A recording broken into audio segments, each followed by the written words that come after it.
ఓం నారాయణ ఆది నారాయణ. ఓం నారాయణ ఆది నారాయణ ఛానల్ను ఆదరిస్తున్న గురు బంధువులకు స్వాగతం, సుస్వాగతం. ఓం నారాయణ ఆది నారాయణ. ఓం శ్రీ భగవాన్ వెంకయ్య స్వామినే నమః. ఆశ్రిత జనరక్షకుడు, దీనజన బాంధవుడు శ్రీ భగవాన్ వెంకయ్య స్వామి వారి పాద పద్మములకు నా ప్రణామములు. సమస్త సగుణ రూప నిర్గుణ రూప గురుదేవుల పాద పద్మములకు నా నమస్సు మాంజలి. ఆ పరమాత్మ యొక్క దివ్య శక్తి ఈ విశ్వంలో అన్ని రూపాలు ధరించింది. ఆ శక్తి మన శరీరంలో కూడా పనిచేస్తుంది. అది సక్రమంగా పనిచేస్తే మనం ఆరోగ్యంగా ఉంటాం. అది మన పూర్వ కర్మల్ని అనుసరించి ఆ శక్తి మనలో అస్తవ్యస్తంగా పనిచేస్తుంది. అదే రోగానికి కారణం. మహనీయుల్లో ఆ శక్తి వారి తపో ప్రభావం వల్ల ఎంతో శక్తివంతంగా పనిచేస్తుంది. కనుకనే వారు తక్కిన ప్రకృతిని ఎంతో చిత్రంగా శాసించగలుగుతారు. కనుకనే వారు తక్కిన ప్రకృతిని ఎంతో చిత్రంగా శాసించగలుగుతారు. దుస్సాధ్యమైన రోగాలను కూడా వారు నివారించగలరు. అలా శ్రీ భగవాన్ వెంకయ్య స్వామి వారి అనుగ్రహంతో ఆరోగ్యం శ్రేయస్సు చేకూర్చుకున్న శ్రీ భగవాన్ వెంకయ్య స్వామి వారి భక్తుల అనుభవములు ఈనాటి అవధూత వైద్యంలో స్మరించుకుందాం.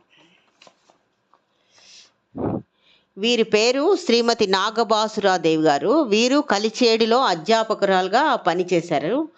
వీరి పేరు జగన్నాథరాజు గారు, తల్లిగారి పేరు చిట్టెమ్మ. వీరి తల్లిదండ్రులకు 9 మంది సంతానంలో వీరు మొదటి సంతానం. వీరికి 6 చెల్లెళ్ళు, 2 తమ్ముళ్ళు. వీరి భర్త గారి పేరు అచ్యుత నీలకంఠరాజు గారు. వీరు పిఈటిగా పనిచేశారు. వీరి అనుభవము విశిష్ట సత్సంగంలో వీరు వివరించి చెప్పారనమాట. శ్రీ అల్లు భాస్కర్ రెడ్డి గారు నిర్వహించిన విశిష్ట సత్సంగంలో వీరు వివరించి చెప్పిన లీల ఇది. వీరు కలిచేడులో పనిచేసేటప్పుడు బోసమ్మ అనే వారి ఇంట్లో అద్దెకు ఉండేవారనమాట. వీరి భర్త గారు చీరాలలోను, వీరు కలిచేడులోనూ పనిచేసేవారు. ఒకరోజు భగవాన్ శ్రీ వెంకయ్య స్వామి వారు కలిచేడు వచ్చారు. అప్పుడు వీరి ఇంటి ఓనర్ బోసమ్మ గారు వీరి దగ్గరకు వచ్చి 2 రూపాయలు ఇవ్వండి, వెంకయ్య స్వామి వారు వచ్చారు, వారికి అన్నం ఏర్పాటు చెయ్యాలని ఆమె అన్నారు. ఈమెకైతే అలాంటి నమ్మకాలు ఏమీ లేవు. ఆమె ఇంటి ఓనర్ అడిగింది కదా అని 2 రూపాయలు ఆవిడకి ఇచ్చారనమాట. ఆమె ఆ 2 రూపాయలు వీరి ఇంటి ఓనర్ బోసమ్మ గారు వెళ్ళి ఆ 2 రూపాయలు తీసుకొని స్వామివారు భగవాన్ వెంకయ్య స్వామివారి దగ్గరకు వెళ్ళారు. వెళ్ళి స్వామివారిని అడిగారనమాట. స్వామి, ఇవి నాగబాసురాదేవి గారి భర్త వేరే ఊళ్ళో పనిచేస్తున్నారు, వాళ్ళు ఎడబాటుగా ఉన్నారు, ఆయన్ని ఇక్కడికి వచ్చేలా చెయ్యండి స్వామి అని అడిగారు స్వామివారిని బోసమ్మ గారు. అప్పుడు స్వామి ఇలా చెప్పారు, అతను 2 నెలలకు ఇక్కడికి వస్తాడమ్మా అన్నారు. ఆ తర్వాత ఈమె స్వామివారిని వీరి కూతురు ఉంది, ఆవిడికి ఆ పాపకి ఆయాసం అన్నమాట. ఆ పాప అనారోగ్యం గురించి వీరి ఇంటి ఓనరే భగవాన్ వెంకయ్య స్వామి వారికి అడిగారనమాట. ఏంటంటే అప్పుడు ఆ పాపకు ఆయాసం ఎలా తగ్గుతుంది స్వామి అని ఈవిడ ఇంటి ఓనరే అడిగారనమాట. అప్పుడు స్వామి ఇలా చెప్పారనమాట, ఆ అమ్మాయికి 9 సంవత్సరముల వయసు రాగానే ఆ జబ్బు తొలగిపోతుందమ్మా అని చెప్పారు. అప్పుడు ఆ బోసమ్మ గారు వచ్చి ఈ విషయం ఈవిడ నాగబాసురాదేవి గారితో చెప్పారనమాట. చెప్తే ఆవిడకి నమ్మకం లేదు కదా. కలిచేడులో అప్పుడు పీఈటీగా ఒక షాప్ జాన్ అనే ఒక టీచరు అక్కడికి వచ్చి ట్రాన్స్ఫర్ అయ్యి 2 నెలలే అయిందనమాట. ఈ మా వారికి అంటే ఇప్పుడు వీరి భర్తకి ఇక్కడికి పోస్టింగ్ ఎలా వస్తుంది అని ఆమె అనుకున్నారనమాట. అక్కడ ఉన్న పీఈటీ అక్కడికి ఆ స్కూల్కి వచ్చి 2 నెలలే అయింది. సో వీరి భర్త గారు అక్కడికి వచ్చే అవకాశం లేదని వీరు అనుకొని అప్పుడు ఆమెతో ఇలా అన్నారనమాట, ఇంటి ఓనర్తో, ఇలాంటివన్నీ నేను నమ్మను ఏమో అని ఆమెతో చెప్పారు నాగబాసురాదేవి గారు. కానీ శ్రీ భగవాన్ వెంకయ్య స్వామి వారు చెప్పినట్టే 1.5 నెలకు అక్కడ పనిచేస్తున్న షాప్ జాన్ పీఈటీ అతను ఏదో కారణం వల్ల ఉద్యోగానికి రిజైన్ చేసి వెళ్ళిపోయారు. తర్వాత వీరి భర్త గారు అర్జీ పెట్టుకోగా ప్రయత్నించుకుంటే కలిచేడికి ట్రాన్స్ఫర్ అయిందనమాట. అప్పుడు వీరికి కొంత నమ్మకం ఏర్పడింది అనమాట భగవాన్ వెంకయ్య స్వామి వారి మీద. ఆ తర్వాత వారి అమ్మాయికి కూడా 9 సంవత్సరముల వయసు వచ్చేటప్పటికి ఆ పాపకున్న ఆయాసం జబ్బు కూడా లేకుండా పోయింది.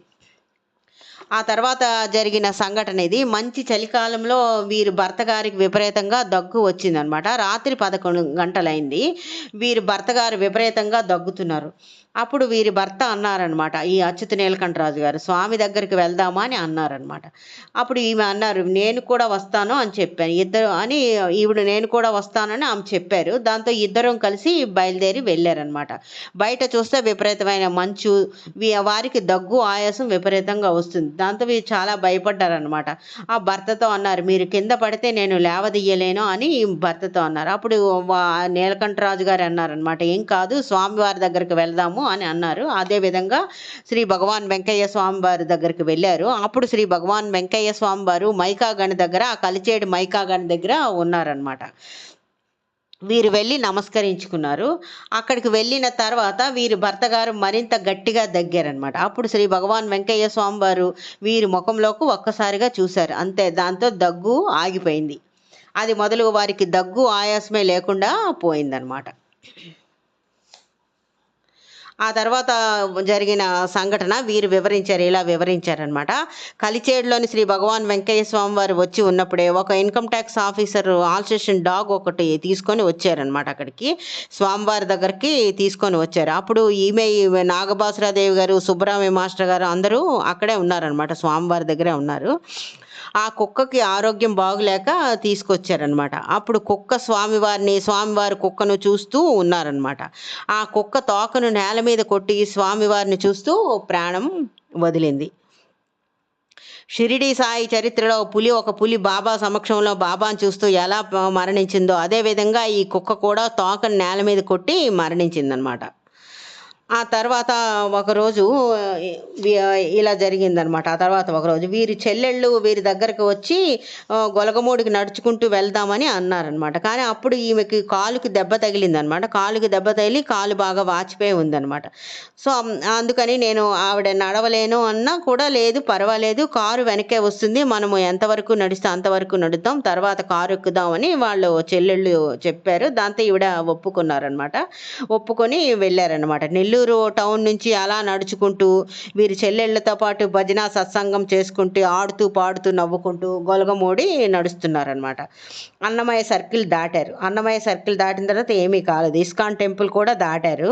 అప్పుడు వీరి కాలి గాయం నుంచి నీరు కారుతుంది, కానీ ఏం కాలేదు, నొప్పి లేదు. అలాగే గొలగమూడి దాకా నడిచారు వీరు. అప్పుడు శ్రీ స్వామివారి కోసం పొంగలి తీసుకొని వెళ్ళారనమాట. స్వామివారు ఎవరు తెచ్చింది తినరు, కానీ వీరు ఇచ్చిన పొంగలి తిని వారికి కొంత ప్రసాదంగా వీరికి ఇచ్చారనమాట. ప్రేమతో భక్తితో ఎవరైనా తీసుకువెళ్తే అది ఖచ్చితంగా స్వామివారు స్వీకరిస్తారనమాట. గీతలో చెప్పాడు కదా, శ్రీకృష్ణ భగవానుడు ఇలా చెప్పారు కదా, భక్తితో ఎవరైతే సమర్పించుతున్న పుష్పం, పత్రం, ఫలంతో ఏదైనా స్వీకరిస్తాను. అలా వారికి శ్రీకృష్ణ భగవానుడికి శ్రీ భగవాన్ వెంకయ్య స్వామి వారికి తేడా లేదు కదా, ఇద్దరు ఒకటే. సో అందుకని వీరు తీసుకెళ్ళిన పొంగలి, భక్తితో ప్రేమతో తీసుకెళ్ళిన పొంగలి స్వీకరించారు. ఆ తర్వాత వీరికి కాలికి గాయం ఉన్నా కూడా ఆ గాయంతో వీరు నడిచారు. అంటే స్వామివారి అనుగ్రహం వీరిని నడిపించింది. ఓం నారాయణ, ఆది నారాయణ.